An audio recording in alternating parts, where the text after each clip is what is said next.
Hi everyone, welcome to Being Youthful, the vlog. I'm Kim Beegler. I'm the owner of Ewethful Fiber Farm and Mill, and I'm sitting here in the mill today. I think this is episode 67. I'm going with 67. It really doesn't matter, but welcome everybody. If you're new, I talk about wool, yarn, all the things. And if you're coming back, thanks for continuing to watch. I appreciate you all. I don't have a ton of videos, extra videos beyond this video today because I have been just like super busy doing all of these other things. So if it's nice out, well, I know it's gonna be nice out when I get home because it's like our one sunny day apparently for April. And I'll try to get some footage of at least the farm animals to say hi. We'll see.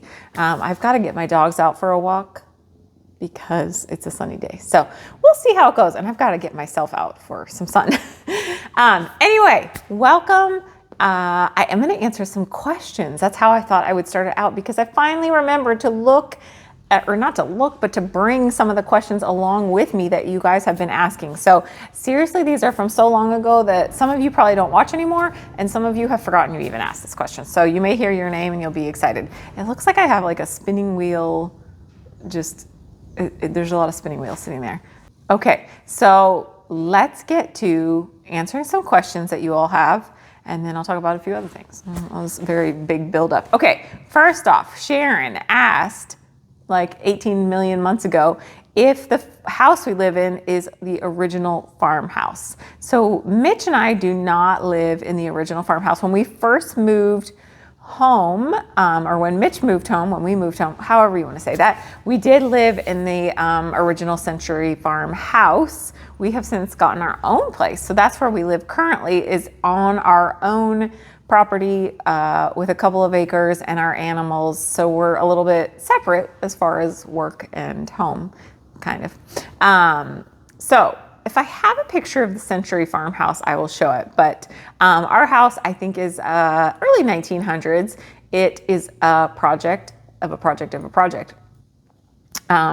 So we're still working on that. And I actually just finished painting a room. I haven't painted in like a year, so it was time. I just finished a room and it looks beautiful. I'll throw a picture in if I can take a decent picture of it. It's not quite put back together yet, but we are definitely living in a project home.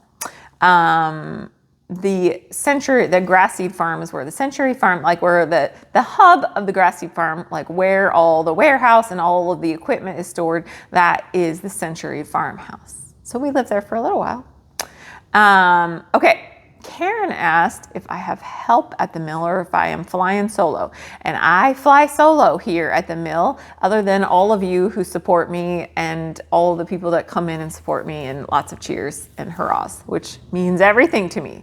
But I work alone here at the mill. I have done that on purpose for two reasons, mainly. The first, like in my first life, as I call it, I had a business that had a lot of employees. I owned a business that had a lot of employees, and managing, while I can do it and I'm decent at it, I don't enjoy doing it. So I chose with this business to not go down that route again. Plus you add in all the extra insurance, liability, all of those things, training, all that stuff. And I just don't have the time or energy for it. And it also would put me on a bit of a schedule, and between all the farms and the animals, I just can't really have a scheduled time to be at the mill. So it just doesn't work out. The other big reason is that this is such a creative endeavor for me that I want to keep it that way and not add the extra level of all the things I just mentioned. So I love coming in and just having my quiet time when I am processing in the back, and it just keeps it very fun for me. Okay, Holly asked about Cuttlebug's story. So Cuttlebug is our Pygora goat. If you have gone on enough farm tours, you will notice he is the one and only goat on the farm.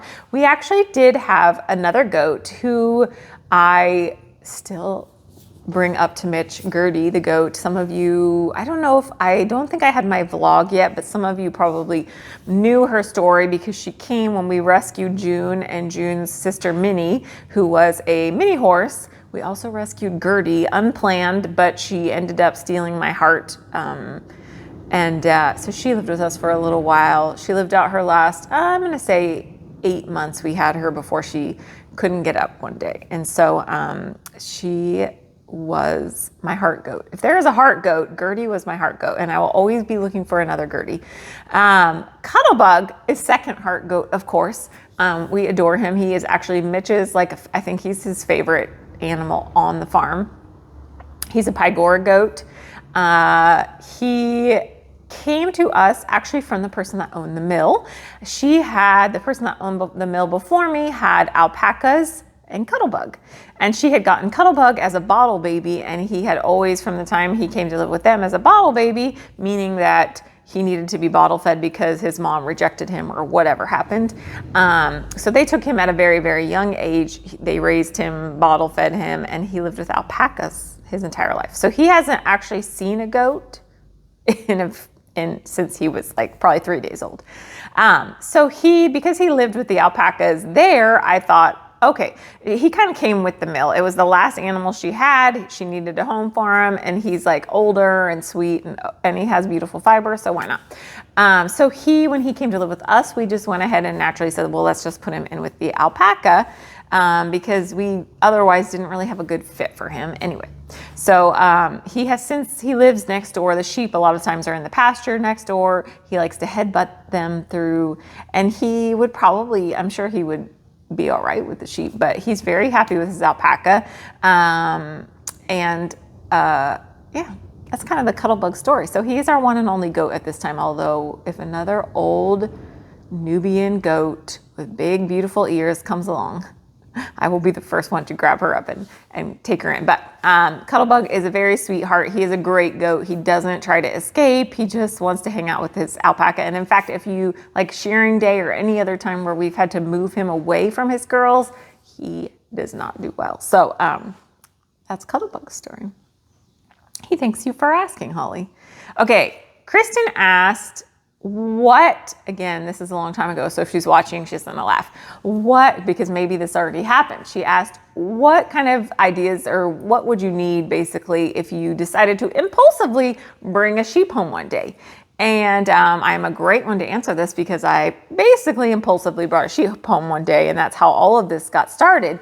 My basic advice for just bringing a sheep home, obviously, I'm going to tell you this. I didn't even have this. Have a fenced in area. Okay, we didn't have that.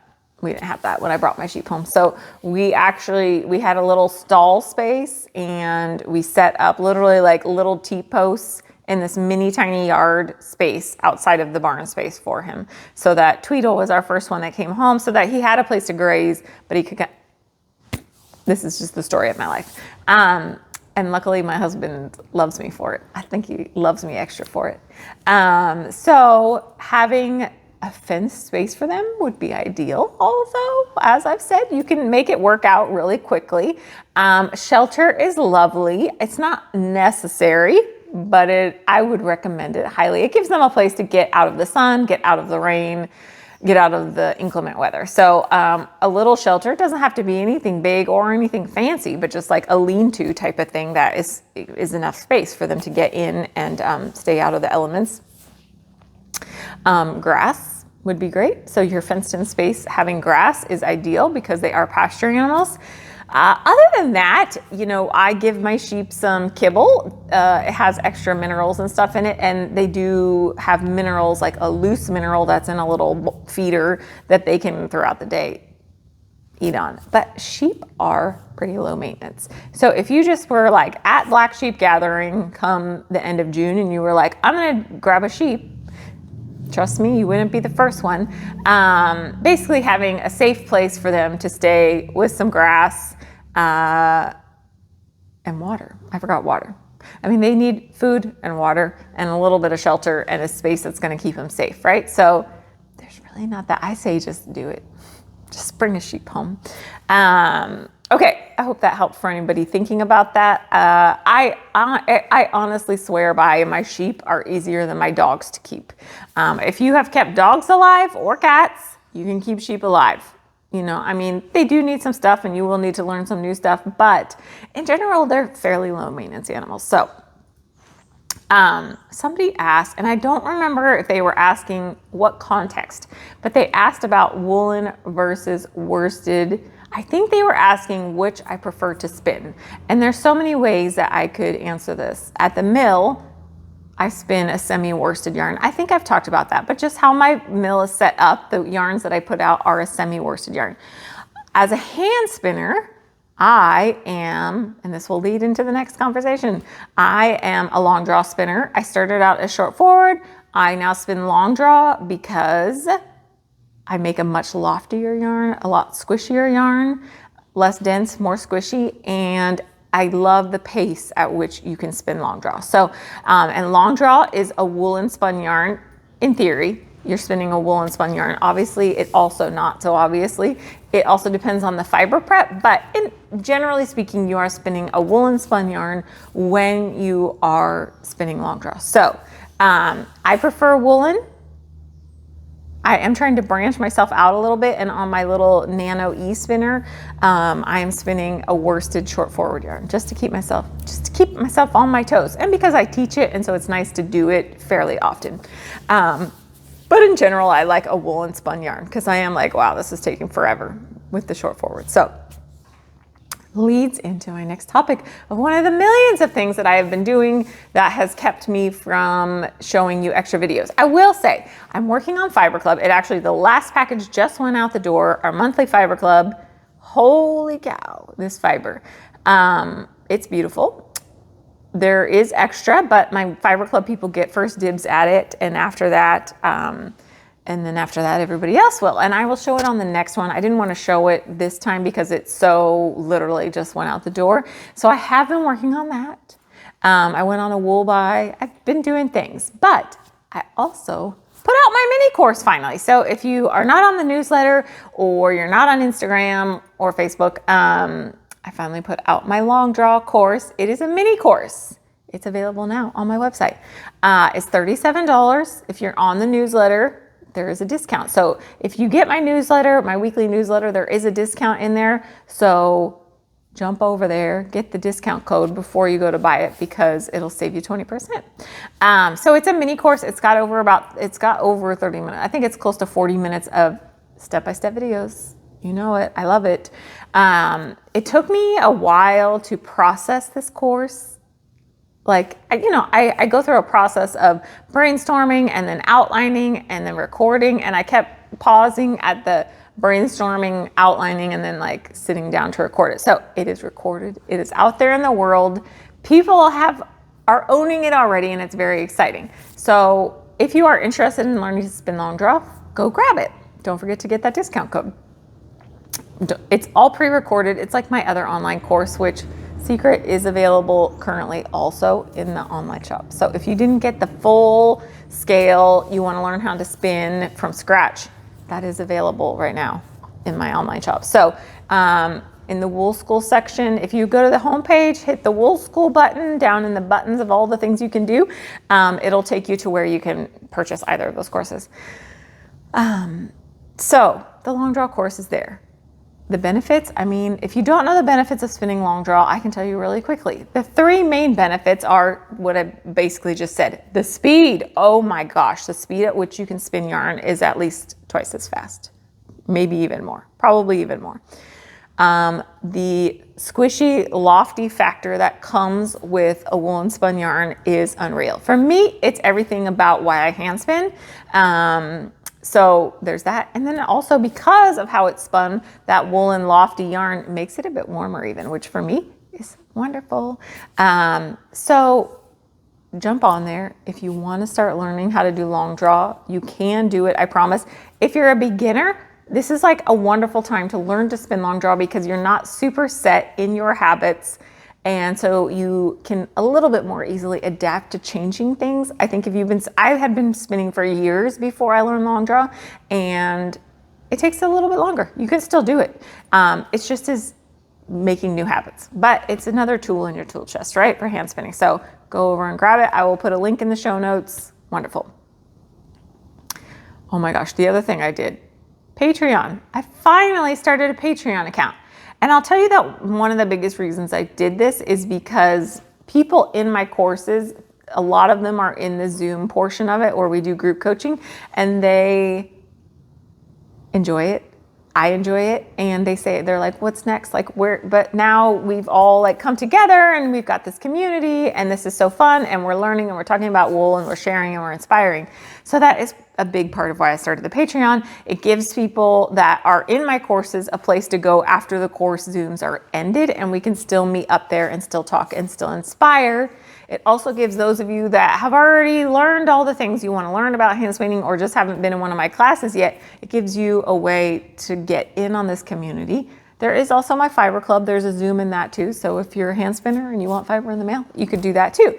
But I was just trying to open up more options. There's different tiers to my Patreon level. Some of them are, the lowest tier is sneak peek. You get like first access to fibers as they list on the website, because some of them, lots of my stuff is small batch, it doesn't last. So, and then it fluctuates. At $10, you are in a Zoom meetup and on and on. So, and there's really fun levels. But, and of course, I have ones where you get gifts in the mail. So anyway, I will also put a link to Patreon. In addition to the other thing that Patreon does is it allows me a little bit of breathing room, because I do spend a lot of time, making this vlog, making things on Instagram, slowing down to take video, to edit the videos, to do all the work, to share all this content. And so it's just a kind of a way, if you appreciate what I'm doing, to financially appreciate it a little bit extra, basically. And maybe let me have a little breathing room so I know a little bit of money is coming in every month. So if you decide to join, it's going to be super fun. I also share like fun little clips that nobody's going to see anywhere else. It's fun for me because I can take some of the social media energy I've been putting in and move it over to Patreon and feel like it's a bit more of a community for me as well.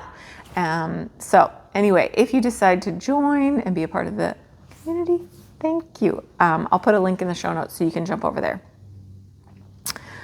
What I've been working on. Can you believe besides that stuff, I have been doing stuff. I was going to bring my nurtured sweater because it is making progress, but I didn't, so it's not here. Okay, I do have a finished object though. You ready for this? Look at this beauty. I'm so excited. So this is my Hudson cowl. It is, so I knit it out of, I've been working on this for a while, but I finally finished it. And you know what? I was kind of bitching about picking up the stitches on the side. It wasn't that bad. Sorry, you guys, if I fluctuate over here, I'm trying to watch the camera over here. But when I record courses, I've said this before, then the camera, so I'm trying to stay focused on looking at the right place. Anyway, it wasn't that bad to pick up and I love it. This is Handspun. The brown is Handspun Finn. And this is Donegal. The blue is Donegal. And this is what I just, that's what got me right there, the texture. Anyway, spun long draw. Okay, so a finished object. How exciting is that? I'm not going to put it on because it will run over my microphone. And if I hit my microphone like 3 times just now, I apologize. Other thing, I actually did pick up, because I took that off the needles and I was like, should I cast something else on? And I'm not really feeling it because I'm enjoying my sweater. I'm enjoying the top that I'm working on, that cotton top from last year. And then I did pick up some socks and I meant to bring them too, but they are already past the heel. I'm going cuff down. I'm already past the heel. No, sorry, they're toe up and I'm past the heel. Oh my gosh, there's like nothing left. So I picked them up and I'm gonna finish them. I'm using the Prineville yarn, but I didn't bring. Okay, I have been hand spinning. I've been hand spinning a lot for the course, but none of that is the best of yarn because when I'm talking and hand spinning, the yarn comes second. I'm trying to make the yarn first and what I'm saying first at the same time, so it kind of comes and goes. First off, Linda in Ireland is one of my students. I've talked about her before because she sent me some fun stuff. Look, Linda, this is from your sheepies. How fun is that? I might need to get more of it because this is all I've got. I think you sent me like 2 ounces and it's all, I soaked it and everything and it's beautiful and thank you. It was so fun. And like I said, I might need to get a little more of it for you, but I'll pay you this time. You don't have to just keep sending because I know that's kind of an investment. But so this is Linda. She is in Ireland and she sent me some of her sheepie's wool. And she had actually washed it and carded it already, so I got the joy of just spinning it. So thanks, Linda. It's so pretty. I'm excited for you to spin, and I thought it'd be fun for you to see yarn out of your sheep.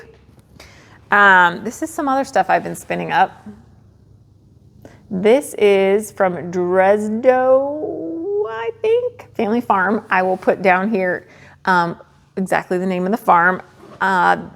I think I follow them on Instagram, and one night I was in my craft room and I got sucked into Instagram, and I was like, ooh, they had just updated their shop, and it was with this fiber. This is, I think, half of it, because I think I got a pound, because if I'm gonna order, I might as well order. So I think I have a pound. So this is the very last of it, and this was a Cormo cross, I'm pretty sure. Natural colored. It's got just the slightest bit of oat. Here, let me hold it up to a natural white. You can see it's got a little tiny bit of an oat color to it. So I have a pound of this hand spun up. I'm not sure what I'm gonna do with it yet, but I'm excited because now it's done and it's all soaked and it's ready to go. So that's what I've been working on. Enough? Is that enough? I think that's enough. So giveaway. It's going to be this fiber club that you cannot see. Is it going to be that? Yeah, I think it's going to be the fiber club. If you're a yarny, don't worry, I'll have you covered. Hand spinners, you'll get fiber. Yarnsters, you'll get yarn. I'm just not sure what the yarn is, but you'll get it. So prompt for you is keep asking me more questions, and I promise I'm going to answer some of them next episode. I promise. So by end of day Tuesday next week, just ask a question about whatever, the mill, the farm, whatever it is. Somebody also asked about our hazelnut trees, and I'm gonna get over there. I'm gonna get over there in the next 2 weeks so that on the next episode you can see how our baby hazelnut trees are doing. I think that's it, you guys. I think that's it. If I end up with some videos, I'll pop them in here at the end to say goodbye. I won't come back on. I'm just gonna say goodbye because it's I don't know, I may get out in the sunshine and just start running around for joy. So thank you so much for watching. Don't forget to enter the giveaway by end of day. If you like what I'm doing, please hit the subscribe button. Tell your friends, hit the like, comment, all the things that YouTube appreciates. So thank you so much. I hope that everybody is doing well, getting a little bit of a reprieve from the winter weather. I look forward to seeing you in 2 weeks. Thank you so much. Take care of yourselves and make so many pretty things. I will see you soon. Okay, so time to do short backwards. So we're going to do our join. We're going to come down, and now we're going to start moving our backhand.